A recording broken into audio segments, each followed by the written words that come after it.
Hello heroes, this is Cody here, and this is ComicsDown. And here's a review for today. The Mighty Thor is a fake geek girl in a female SJW wet dream. The Mighty Thor at the Gates of Valhalla, #1. I saw this in the LCS and I said to myself, you know what, Cody? It's been a while since you picked up a good old-fashioned Thor comic. And I looked at this, didn't even peek inside. I just kind of like, I think Jason Aaron's not writing this book anymore. He didn't have his name on front of it or anything. Of course, this is a variant cover. But, I saw Thor there in shambles.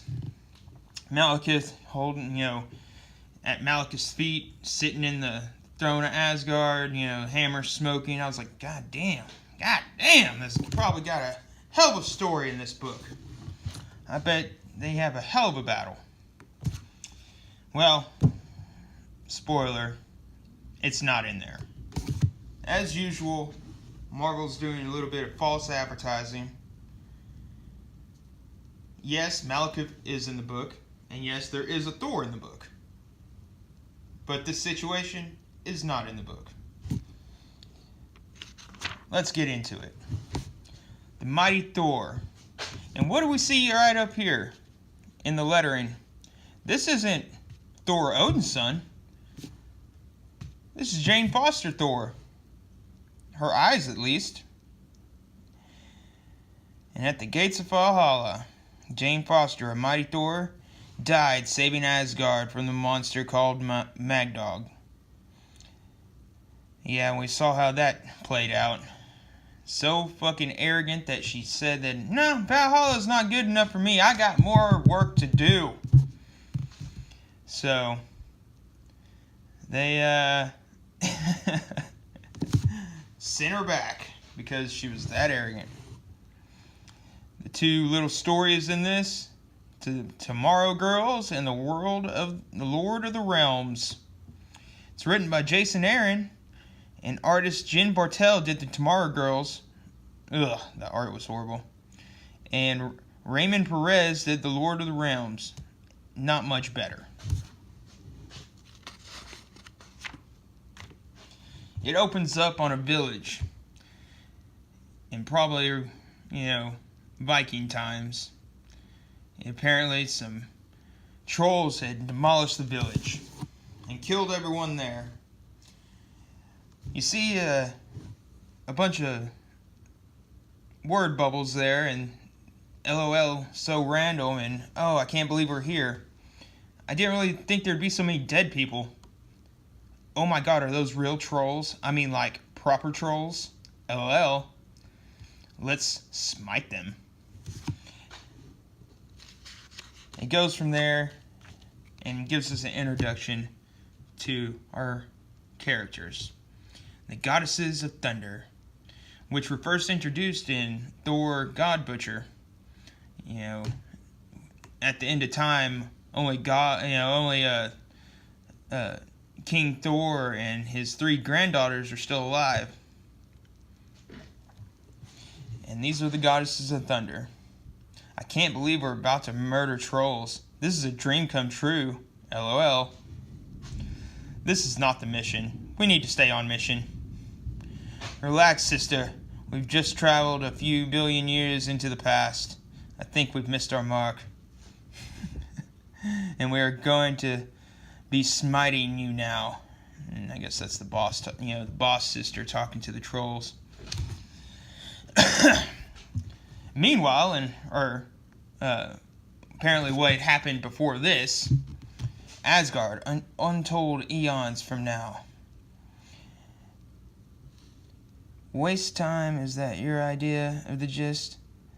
In this works, we will be able to waste all the time we want. So, they're trying to get out of the castle, and to achieve that end, they poison Thor. He looks dead.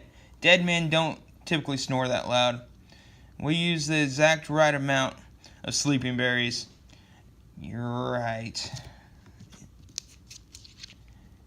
So they drug their grandfather to go have a little bit of fun. They get a hold of some time diamonds, and the fiery Spitfire sister says, "To the golden age of Thor!" And they're sent back to Viking times.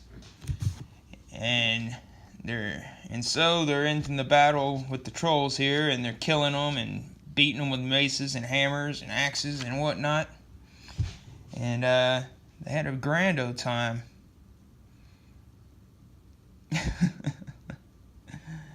That didn't last long enough. I want more trolls, of course, because you have a mind of a child. They go and find the Thor of this time, and it's young Thor, of course. And apparently he can't lift the hammer at that point yet either. And they're kind of giggling and like, "Oh well, should we just tell him how to lift the hammer? Just to demasculate him a little bit." Masculation. Masculine.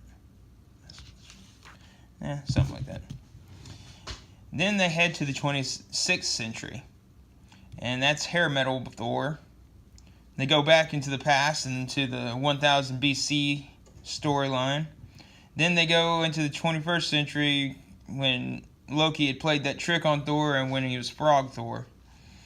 And then they bust into the future and you see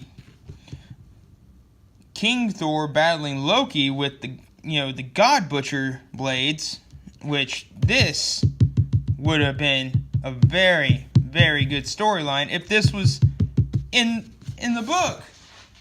They just give you a taste. They give you a taste.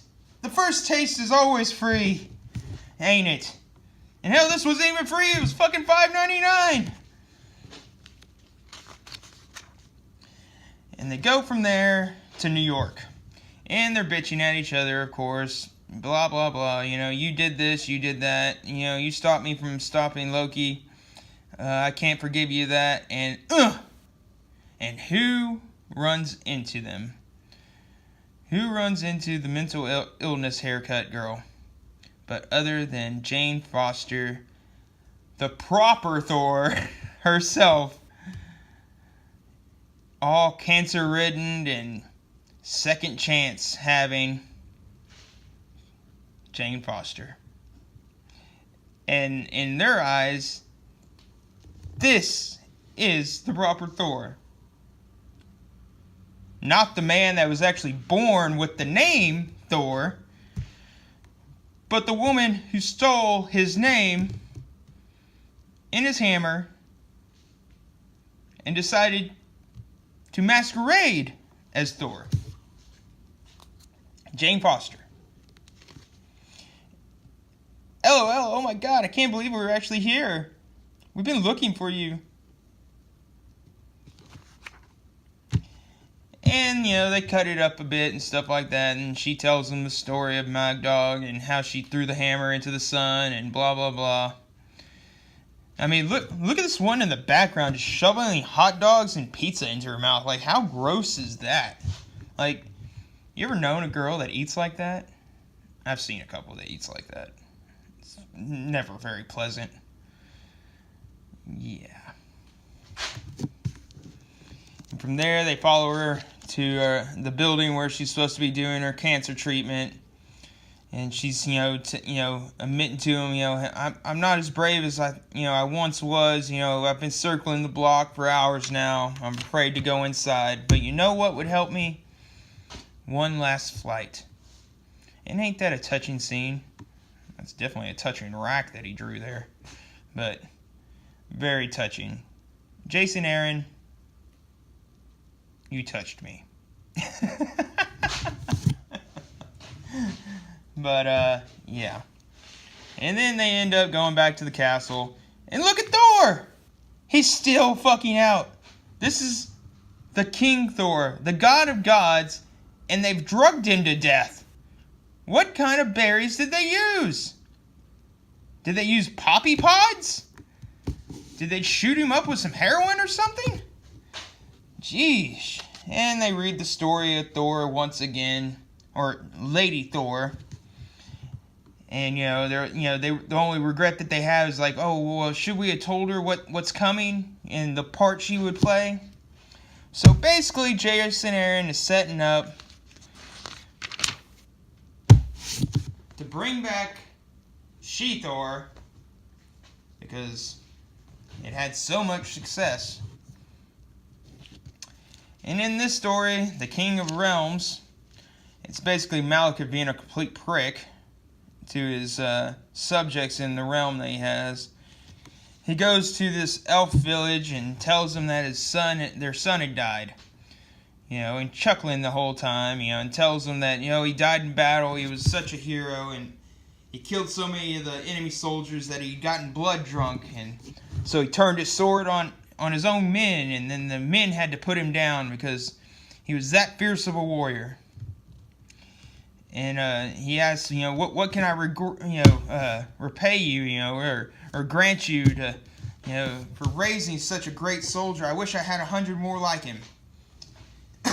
And they ask for food, and he's like, whoa, everyone's on rations around here in the dark dimension. We can't give you any food, but you know what? I will allow you to eat your neighbors. Cannibalism. Because that's a thing, right? Eat your neighbors.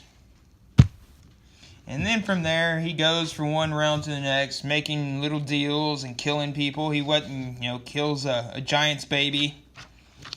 Goes and sees the flame people and gets drunk with them. Goes and meets with the leader of the Roxxon Corporation, who's basically stripping one of the worlds of its natural resources, and kills some people with him, and he turns into like a big centaur guy, or minotaur. Then he goes and talks to the angels in the realm of the angels, heaven, and he's just making back alley deal after back alley deal, and then they have a little flashback of when Thor was just holding Jane posture, like, God, what can I do? How can I go on without you?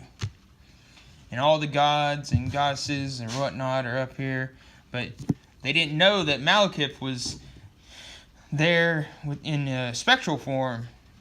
And, he's talking to Lady Thor, and he's like, if you only knew the hell that I'm about to bring down. And it continues in Thor number 1. And I'm going to be honest, I'm probably going to skip it. As long as Jason Aaron writes Thor, I probably won't read it. I know he's writing the Avengers right now, and it's been a little cringy, but it's been tolerable. But I can't do the Thor. He's taking Thor and he's putting him in a blender. A character I grew up loving. But once again, heroes, I'm Cody. This is Comics Down. Don't forget to subscribe, comment, hit the like button. Don't forget that fucking bell thing. If there's anything I can change or anything like that, let me know. Looking for some feedback. Have a good evening.